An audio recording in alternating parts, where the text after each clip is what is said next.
الحمد للہ رب العالمین والصلاة والسلام علی محمد وعلی آلہ واصحابہ اجمعین۔ رمضان المبارک کا پیغام، یہ سلسلہ گزشتہ پہلی تراویح سے بفضل اللہ جاری ہے۔ آج 8ویں تراویح اور 7واں رمضان المبارک ہے۔ آج 7ویں پارے کا تذکرہ ہے اور 7واں پارہ سورہ مائدہ کا اختتام اور سورہ الانعام کا آغاز ہے۔ 7واں پارہ جو شروع ہوتا ہے تو 7ویں پارے میں جو مضامین ہیں ان مضامین میں سورہ مائدہ اور سورہ انعام کی جو آیتیں ہیں اس میں خاص طور پر سورہ مائدہ کی جو آیتیں ہیں ان آیتوں کے اندر اہل ایمان کو بہت ساری ہدایات اس کے اندر دی گئی ہیں، جس کی تلخیص ایک ایک کر کے ہم دیکھتے ہوئے آگے بڑھتے ہیں۔ اور اسی حصے میں المائدہ کا لفظ ہے جس سے اس سورہ کا نام سورۃ المائدہ پڑا ہے۔ آیت نمبر 87 اور 88 میں خاص بڑی ہدایات ہیں۔ بسم اللہ الرحمن الرحیم، یا ایھا الذین آمنوا لا تحرموا الطیبات ما احل اللہ لکم ولا تعتدوا ان اللہ لا يحب المعتدین وکلوا مما رزقکم اللہ حلالا طیبا واتقوا اللہ الذی انتم بہ مؤمنون۔ یہاں پر ایمان والوں کو دو ہدایات دی گئی۔ پہلی بات تو یہ ہے کہ جن طیبات کو اللہ تبارک و تعالیٰ نے حلال قرار دیا ہے ان طیبات کو اپنی مرضی سے، اپنی طبیعت سے حرام مت کرو۔ طیبات بات چیت، اچھی باتیں، طیبات کھانا پینا، طیبات لباس، طیبات زندگی اور معاشرت، ان تمام چیزوں کے اندر طیبات ہیں۔ کوئی شخص اپنی طبیعت کی بنیاد پر زبردستی یوں ہی قسم کھا لے کہ میں فلاں جائز لباس میں نہیں پہن سکتا، میں فلاں جائز کھانا، حلال کھانا میں نہیں کھا سکتا، اور گفتگو میں یہ بات بول نہیں سکتا، تو اس کو منع کیا گیا ہے کہ اپنی طبیعت کی بنیاد پر صرف اور صرف ان چیزوں کو حرام مت کرو۔ اس سے بات بھی نکلتی کہ لا رہبانیت فی الاسلام، اسلام کے اندر یہ رہبانیت نہیں ہے کہ اللہ نے دے رکھا ہے اور اس کا استعمال انسان نہ کرے۔ بزرگان دین فرماتے ہیں کہ اللہ نے صلاحیت اگر دے رکھی ہے، محض اس کو بخل کی بنیاد پر اس کا استعمال نہیں کرتا ہے تو یہ نافرمانی میں شمار ہوگا۔ اللہ کے رسول صلی اللہ علیہ وسلم نے روکھا سوکھا بھی کھایا ہے، پیون لگے کپڑے بھی پہنے ہیں، مگر آپ صلی اللہ علیہ وسلم نے جو بھی طیبات حلال چیزیں میسر ہوئی ہیں آپ نے اس کو نوش فرمایا ہے۔ صحابہ کرام کی ایک بڑی جماعت ہے جو پشمینی جیسے کپڑے کا استعمال کرتے تھے۔ یہ اللہ کے شکر میں آتا ہے۔ غرور اپنی جگہ پہ ہے، تکبر اپنی جگہ پر ہے، لیکن اللہ نے چیزیں دی ہیں، یہاں تک کہ بعض اساتذہ فرماتے ہیں کہ ایک شخص کو اللہ نے صلاحیت دی ہے کہ وہ ٹرین کے فرسٹ کلاس سے سفر کر سکتا ہے، تو محض روکھا سوکھا ہونے کی وجہ سے وہ تھرڈ کلاس میں سفر کرے تو یہ ناشکری میں شمار ہوگا۔ اسی طرح سے کوئی شخص محض اپنی طبیعت کی بنیاد پر، اپنے مزاج کی بنیاد پر یہ طے کر لے کہ نہیں میں یہ لباس نہیں پہنوں گا، میں یہ کھانا نہیں کھا سکتا، اور اپنے اوپر حرام کر لے عقیدتاً، اگر حرام کر لے تو منع کیا گیا ہے خاص طور پر، اور یہ بھی فرمایا گیا ہے کہ دیکھو آگے مت بڑھنا، آگے مت بڑھنا، بے شک اللہ تبارک و تعالیٰ اپنی طرف سے زیادتی کرنے والوں کو پسند نہیں کرتے۔ پھر رزق کا بھی تذکرہ خاص طور پر کر دیا گیا کہ بھوکا رہے، اپنے جسم پر جبر کرے، اپنے آپ کو لاغر کرے کہ نہیں ہم جو ہے ریاضت کریں گے، ہم جو ہے جہد کریں گے تاکہ جو ہے زہد اور ریاضت کے اندر اپنے آپ کو اتنا بھلائیں گے کہ ہم جو ہے حلال غذائیں بھی نہیں کھائیں گے۔ تو منع کیا گیا ہے کہ اللہ نے حلال بھی کیا ہے، طیب بھی کیا ہے۔ کہیں ایسا نہ ہو کہ اپنے جسم کو آج ہوتے ہوئے وہ لاغر کرے، کل کو وہ عبادت کے لیے بھی کھڑا نہ ہو سکے، تہجد کے لیے بھی نہ اٹھ سکے اور تلاوت کے لیے بھی نہ اٹھ سکے، منع کیا گیا ہے۔ اور اس کے بارے میں خاص غور کریں آپ، آگے کی آیتوں میں بھی کہا گیا ہے کہ اگر کوئی شخص کسی بات میں لغو قسم کھا لیتا ہے کہ بخدا میں یہ حلال اور طیب چیز میں نہیں کھاؤں گا، بخدا میں اس سے بات نہیں کروں گا، بخدا میں یہ لباس جو حلال جو جائز لباس ہے، جو مسنون لباس ہے، میں اسے نہیں پہنوں گا، یہ لغو قسم ہے اور اللہ تعالیٰ اس لغو قسم کو پسند نہیں کرتے ہیں، توڑنا پڑے گا۔ اور اس کے بعد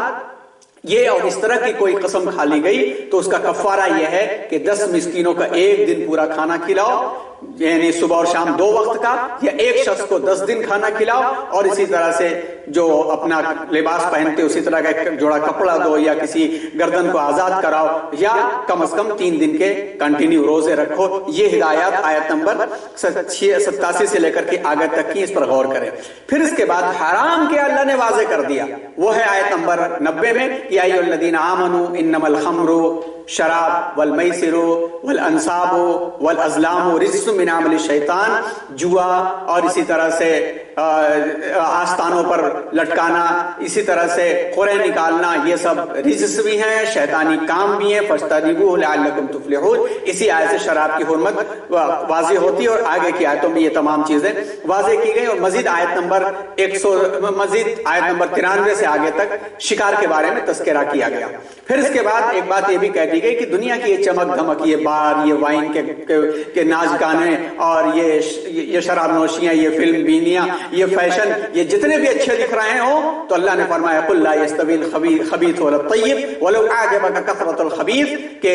یہ خبیث اور طیب برابر نہیں ہو سکتے، دودھ کا دودھ ہی رہے گا، پانی کا پانی رہے گا۔ چاہے خبیث کی کثرت ہو جائے، دنیا میں چھا جائے، برتھ ڈے پارٹی نہیں منا رہے تو محلے اور پڑوس کے لوگ ناراض ہو جائیں، اینیورسری وش نہیں کر رہے ہیں تو رشتے ناطے ٹوٹ جائیں، اور فیشن پرستیاں نہیں کر رہے ہیں تو لوگ چھوڑ دیں، ارے لوگ کیا ہے کتنا بھی زیادہ اس میں بڑھ جائیں، خبیث کا خبیث ہی رہے گا، یہ درست نہیں ہو سکتا، ان سے آپ مرعوب نہ ہو۔ یہ تذکرے کے بعد آیت نمبر 105 کے اندر فرما دیا گیا کہ ایھا الذین آمنوا علیکم انفسکم، اپنی فکر رکھو اے ایمان والو، بہت زیادہ دوسروں کی ٹو میں مت پڑو، بھولو مت، علیکم انفسکم، اپنی نگرانی رکھو، اپنی ایمان کی نگرانی رکھو، لا یضرکم من ضل اذا اهتدیتم، کہ تمہیں ہدایت مل چکی ہے تو یہ گمراہ لوگ تمہیں کوئی نقصان نہیں پہنچا سکتے۔ اس جگہ پہ ابن کثیر نے سیدنا حضرت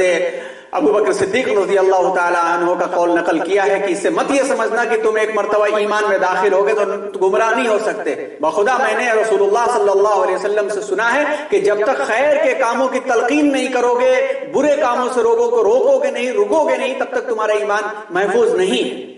اللہ کی طرف پلٹ کر کے سب کو جانا ہے، اور جو کچھ تم کر کے آئے ہو اللہ اس کی خبر کر دیں گے۔ پھر آیت نمبر 110 سے حضرت عیسیٰ علیہ السلام کا تذکرہ کہ کس طرح سے حضرت عیسیٰ علیہ السلام کے اوپر، ان کی والدہ کے اوپر احسان ہوا۔ پھر یہی تذکرہ کرتے ہوئے بنی اسرائیل کا تذکرہ کہ حضرت عیسیٰ علیہ السلام کے ماننے والوں نے ایک مطالبہ کیا تھا کہ کیا آپ رب کریم کی طرف سے دسترخوان نازل کرا سکتے ہیں، لفظ مائدہ اسی سورہ سے لیا گیا ہے۔ اور پھر یہی کرتے ہوئے تذکرہ آپ پڑھیں، آخری رکوع جو اس سورہ کا ہے بڑا اہم ہے کہ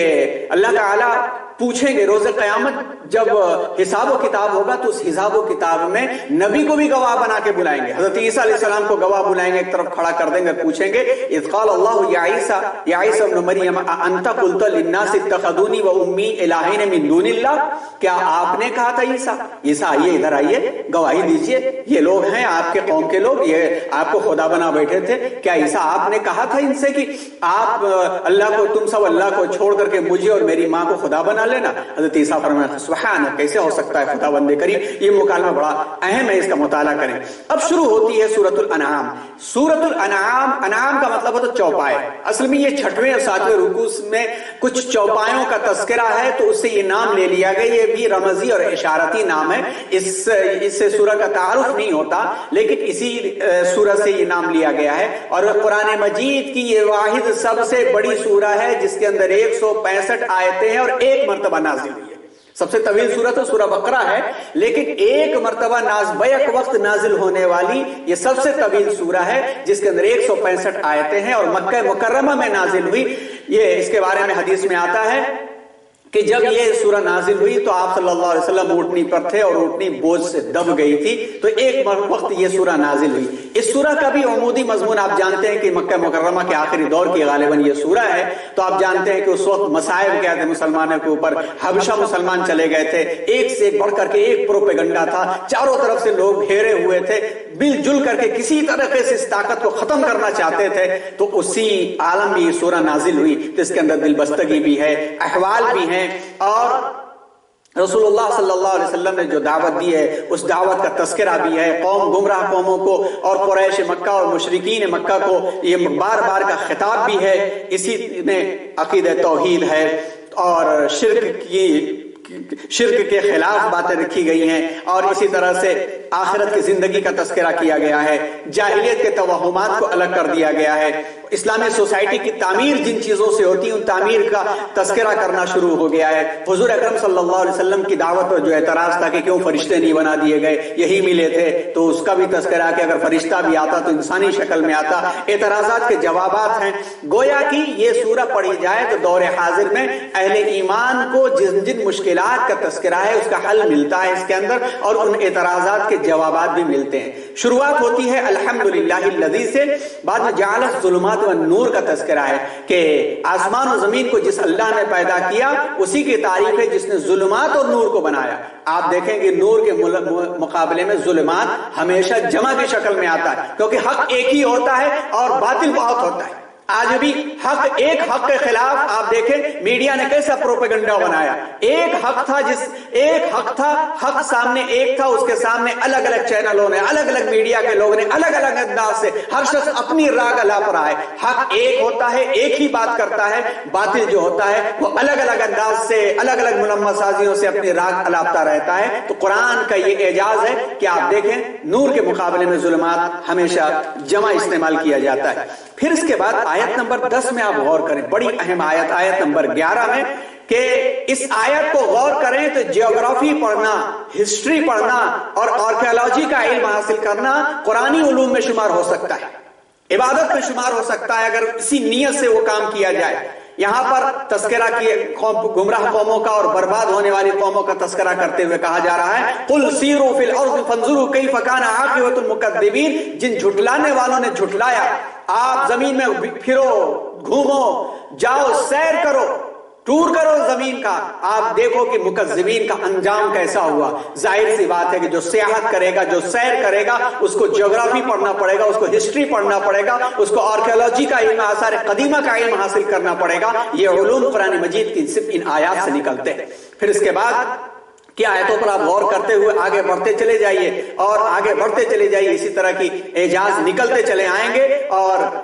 ایمان کے بارے میں، کفر کے بارے میں وضاحتیں ہوتی چلی جائیں گی، اور اللہ تبارک و تعالیٰ اسی تذکرہ کرتے ہوئے حضرت ابراہیم علیہ السلام کا تذکرہ شروع کر دیتے ہیں۔ آیت نمبر 74 سے لے کر کے حضرت ابراہیم علیہ السلام کا تذکرہ آگے کے 2-3 رکوعوں تک چلتا ہے، اور اس میں وہی آیت ہے جس آیت کا عام طور پر بقرعید کے موقع پر پڑھا جاتا ہے کہ حضرت ابراہیم علیہ السلام بت پرستی کے خلاف نکل پڑے۔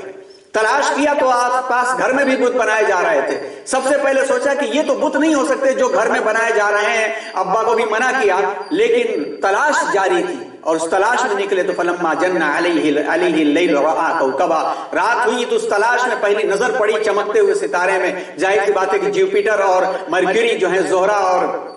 مشتری، یہی 2 ستارے تھے جن ستاروں جو چمکیلے ستارے ہوتے ہیں، پوجا بھی ان کی ہوتی ہے، انہی کو خدا کہہ بیٹھے۔ جیسے ہی چاند نکلا تو یہ مات پڑ گئے، کہا یہ خدا نہیں ہو سکتے، یہ چاند میرا رب ہو سکتا ہے۔ جب صبح ہوئی، چاند بھی ڈوبا، سورج نکلا تو فرمایا حضرت ابراہیم علیہ السلام نے ھذا ربی ھذا اکبر، یہ سب سے بڑا ہے، یہی میرا دیوتا ہو سکتا ہے، خدا ہو سکتا ہے۔ لیکن شام کو جب ڈوب گیا تو حضرت ابراہیم علیہ السلام بے ساختہ پکار اٹھے کہ یہ تو میرا خدا نہیں ہو سکتا جو ڈوب جائے، اور اس کے بعد انہوں نے دل میں ارادہ کر کے اور نیت کر کے انی وجہت وجہ للذی فطر السماوات والارض حنیفا وما انا من المشرکین، میں تو متوجہ ہو گیا اور اپنے دل و دماغ کو اس کے حوالے کر دیا جس نے آسمان و زمین کی سنرچنا کی ہے، کریشن کیا ہے، اس کو بنایا ہے، حنیفاً ہر طرح کی بت پرستی سے میں الگ ہو کر کے، وما انا من المشرکین، میں شرک کرنے والوں میں سے نہیں ہے۔ یہ زبردست ہمیں رہنمائی دیتی ہے، گویا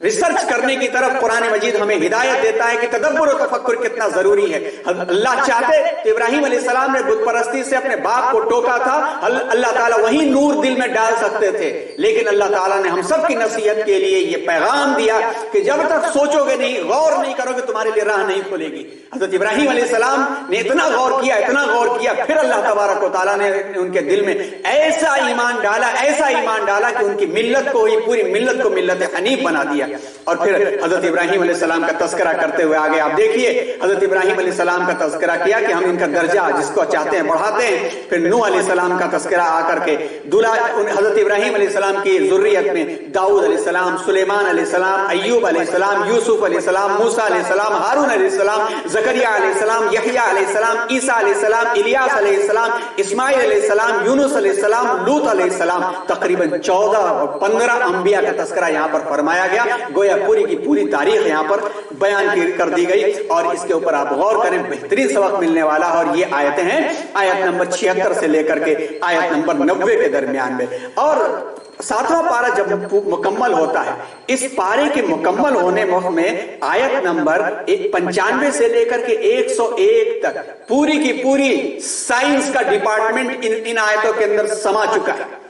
آپ غور کریں اور یہ سوچیں کہ کیسے یہ علوم قرآن کے نہیں ہو سکتے. علوم القرآن، علوم الحدیث، اصول، فقہ، یہ تمام کے تمام دینی علوم ہیں، لیکن ان آیتوں کو سمجھنے کے واسطے یہ جو علوم ابھی آپ کے سامنے بیان ہونے والے ہیں، آپ اسی پر غور کریں کہ نیت کے اعتبار سے یہ علوم قرآنی علوم کیسے نہیں. ان اللہ فالق الحب والنوا، بے شک اللہ تعالیٰ دانے میں سے پودا نکالتا ہے، بیج کو پھاڑتا ہے اور پودے کو نکالتا ہے. اس کو سمجھنے کے لیے کسی بوٹنسٹ کے پاس بیٹھیے، آپ کسی بایولوجی کے جاننے والے ایکسپرٹ کے پاس بیٹھیے جو مونوکاٹ اور ڈائیکاٹ کو جانتا ہے، جو حرف جانتا ہے، جو شرب جانتا ہے، جو مختلف قسم کے بایولوجی کو جانتا ہے. خاص طور پر باٹنی کے جاننے والوں کو کے سامنے بیٹھیے جو مونوکاٹ اور ڈائیکاٹ کو ہی سمجھیے، سبحان اللہ نکلے گا. کیا اللہ کا قدرتی نظام ہے. تو ظاہر سی بات ہے کہ باٹنی کا علم قرآن کا علم ہو جائے گا، اس انداز سے پڑھا جائے گا. فالق الاصباح، وہ صبح کو لانے والا، رات کو سکون بنانے والا، چاند اور سورج کو ایک حساب سے نکالنے والا، اور اللہ کی طرف سے یہ ایک تقدیر ہے. تو اسٹرونامی کا پورا کا اسپیس سائنس پورا کا پورا علم قرآن کے علم میں یہاں پر شمار ہو گیا. اور جو ٹائم بدلتا ہے، وقت جو بدلتا ہے، جو موسم بدلتے ہیں، پورے کے پورے موسمیات کا علم اس کے اندر آ گیا. پھر اس کے بعد هو الذی جعل لکم النجوم، ستاروں کی کیا اہمیت ہے، ان کی گردشوں کی کیا اہمیت ہے. ان اہمیت کو سمجھنے والا جب تک کہ کسی لیبارٹری میں نہیں بیٹھے گا، کسی آبزرویٹری میں نہیں بیٹھے گا، آبزرویٹری میں بیٹھ کر کے غور و فکر کرے گا، اور جب وہاں سے نتیجہ نکلے گا اور ایمان اس کے دل کے اندر ہوگا تو اللہ کی عظمت اس کے سامنے بڑھے گی. صرف رٹنے والے سے عظمت نہیں بڑھنے والی. پھر اس کے بعد هو الذی انزل من السماء ماء، پھر پانی کا تذکرہ. آپ دیکھیے پوری فزکس اور کیمسٹری اس کے اندر سما جاتی ہے کہ کس طرح سے ہواؤں کا چلنا، بادلوں کا ٹکرانا،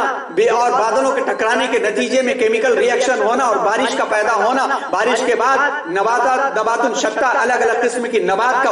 اگنا، پھر اسی طرح سے زیتون کا، رمان کا اور الگ الگ طرح کے پھلوں کا نکلنا. یہ تمام کے تمام ایگریکلچرل کے علوم، ایگریکلچر کے علوم، زراعت کے علوم، یہ قرآن سے نکلے ہوئے علوم ہے، قرآن کے علوم ہیں. پھر اس کے بعد اللہ تبارک و تعالیٰ نے ان تمام کا تذکرہ کرتے ہوئے فرمایا کہ کیوں پھر اللہ کو چھوڑ کر کے دوسروں کو یہ بنا رہے ہیں، جب ایک دانے میں سے بھی نکالنے والا وہی رب ہے. دانے کی باریکیوں کے اندر سے علم رکھنے والا رب ہے، ستاروں کی وسعتوں پر بھی علم رکھنے والا رب ہے. تو پھر کیسے خدا الگ الگ خدا تم نے بنا رکھے ہیں. یہ تذکرہ 7ویں پارے کے اختتام تک ہوتا ہے. آپ غور کریں ان پاروں کے اوپر، بیٹھے تھوڑی دیر ان کو سمجھنے کے لیے اس علم کے ماہرین کے پاس بیٹھے اور یہ دیکھیں کہ یہ قرآن سے نکلے ہوئے علوم ہے اور قرآن کے علوم ہے. نیتیں ادھر سے ادھر کر دیتی ہیں اور ہم نیتوں کے اعتبار سے علوم کے اوپر فیصلہ کر دیتے ہیں. انسان نعوذ باللہ کلام پاک پر پڑھ کر کے بھی گمراہ ہو سکتا ہے اگر اس کے دل میں شر ہوگا اور اللہ دل میں خیر ڈالے تو یہ لیبارٹری میں بیٹھا ہوا بھی قرآن کا بہترین عالم بن سکتا ہے. اللہ تبارک و تعالی ہمیں ایسے ہی علماء میں، ایسے ہی جانکاروں میں بنائے جس میں رب کی عظمت دل میں ہو اور رب کی عظمت کے ساتھ ہم رب کی تخلیقات اور کائنات کے اندر غور کریں اور اللہ کے علوم کو پڑھ کر کے امت کے لیے رہنمائی کا سبب بنے. ولایت، بادشاہی، علم و اشیاء کی جہانگیری، یہ سب کیا ہے؟ فقط ایک نقطہ ایمان کی تفسیریں. آمین وآخر دعوانا الحمدللہ رب العالمین.